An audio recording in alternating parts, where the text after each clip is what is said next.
MCA T20 season 3मध्ये आत्ताच अनावरण झाले. कॅप्टन रोहित शर्मा आणि MCAचे अध्यक्ष अजिंक्य नाईक यांच्या हस्ते. आपल्यासोबत जितेंद्र आव्हाड आहेत. सर, काय सांगाल? भारताला 6 वर्षानंतर T20 पाहायला मिळणार आहे. भारताला नाही, मुंबईला नाही. कसं आहे की क्रिकेटचं एकंदर स्वरूपच बदलत चाललं. म्हणजे माझ्या लहानपणी 5 दिवसीय क्रिकेट आणि ते फास्ट बॉलर आणि मग ते बॅट अँड पॅड जवळ आणून त्याला वेल प्लेड करणं, ते आता कुठे वेल प्लेड वगैरे राहिलंच नाही.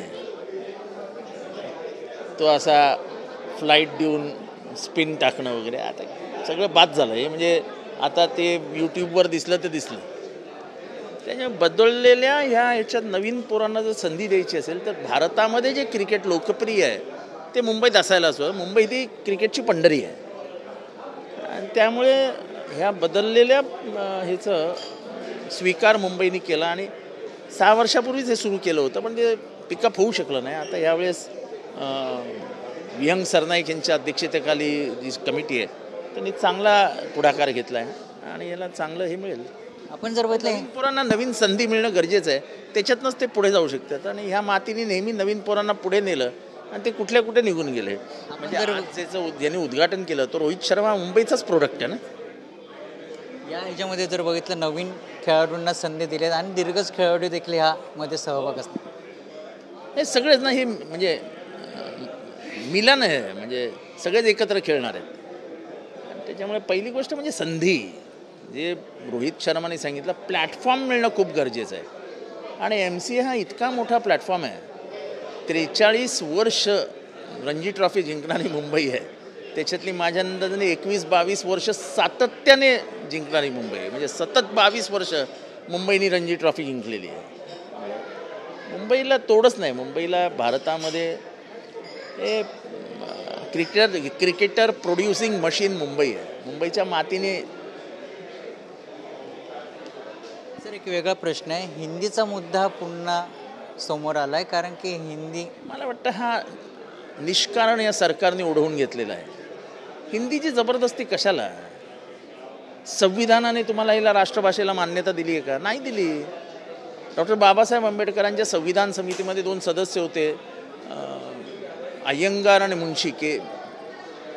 या दोघांची समिती बनली भाषेवरती कायदा करण्यासाठी. ते जर वाचलं, त्यांचं डिस्कशन वाचलं आणि संविधान समितीमधलं त्यांचं डिस्कशन वाचलं तर भारतातल्या विविध भाषेंचा विविध राज्यांमध्ये असलेला प्रभाव पाहता हिंदीला राष्ट्रभाषेचा दर्जा दिला नाही त्यांनी.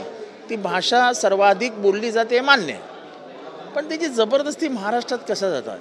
मग ह्याच्यातनं संशय काय येतो? तुम्हाला मराठीचं महत्त्व कमी करायचं, मराठी अस्मिता हळूहळू बाजूला काढायची आणि सगळ्याच राज्यांमधली प्रादेशिक अस्मिता जी आहे ती संपवायची आहे. भारताची जी प्रांतरचना झाली, ती प्रांतरचना करताना 1956 साली भाषावार प्रांतरचना झाली.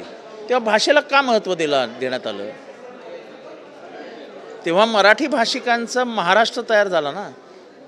आणि मुंबई आम्हाला मिळाली नाही म्हणून मुंबईची भाषा मराठी आहे याच्यासाठी लढा झाला आणि अखेरीस 1960 साली मुंबई महाराष्ट्राला मिळाली. ती कशामुळे मिळाली? तर भाषावार प्रांतरचनेमुळे मिळाली. आता भाषावार प्रांतरचनेला जर संविधानातनं मान्यता मिळाली, भाषेला संविधानातनं मान्यता मिळाली, तर हिंदीची जबरदस्ती करता कशाला? तुम्हाला मराठी भाषेचं महत्त्व कमी करायचं आहे, तुम्हाला एक वेगळं राष्ट्रीयत्व घडवायचं आहे आणि ह्या उजव्या विचारसरणीचा आवाज असतो. जगामध्ये जेव्हा जेव्हा उजवी विचारसरणी पुढे येते तेव्हा तेव्हा तुमच्या लक्षात येईल की त्या भागामध्ये नेहमी भाषा, वर्ण, व्यवस्था यांचं प्रभुत्व वाढायला लागतं आणि समाजामध्ये दुफळी मागवायला सुरुवात करतं. नक्कीच. पण ह्याच गोष्टीवर मनसे देखील आक्रमक झाले, कारण की मनसे देखील सांगत आहे की मनसे आक्रमक कोणी होणं हे महत्त्वाचं वाटत नाही. आपला पाठिंबा असेल नाही, पण हे चुकीचंच आहे ना. तुम्ही जबरदस्ती का करताय मराठी माणसावरती? जबरदस्ती कशाला हिंदीची? तुम्ही एकीकडे काय अभिजात मराठीला दर्जा द्यायचा, अभिजात भाषेचा, आणि दुसरीकडे ते त्याच्यावरती एक सावत्र बहीण भाऊ आणून ठेवताय. कशासाठी? हा तुम्हाला मराठी अस्मिता जी आहे, मराठी भाषेचं जे एक प्रभाव आहे जगभरामध्ये, तो कमी करायचा. तुम्हाला महाराष्ट्रातच प्रादेशिक अस्मिता संपवायची आहे. आपण जर बघितलं पुन्हा एक प्रकरणाला एक वकील महिलेला अमानुषपणे मारहाण करण्यात आली. अतिशय दुर्दैवी आहे की एका महिलेला घराच्या बाहेर बोलवलं जातं, तिला रिंगण केलं जातं, रिंगणात तिला उभी केली जाते आणि तिला मारलं जातं. हा हा हा हा हा महाराष्ट्र नाही आहे. महिलांना पुरुषांनी मारायचं, आपलं पुरुषत्व त्याच्यात आहे का? त्यांचं पुरुषत्व तपासायला पाहिजे. महाराष्ट्रामध्ये अत्याचाराच्या घटना वाढत आहे असं वाटतं. महाराष्ट्रामध्ये गुन्हे वाढत आहेत आणि हे दुर्दैव आहे.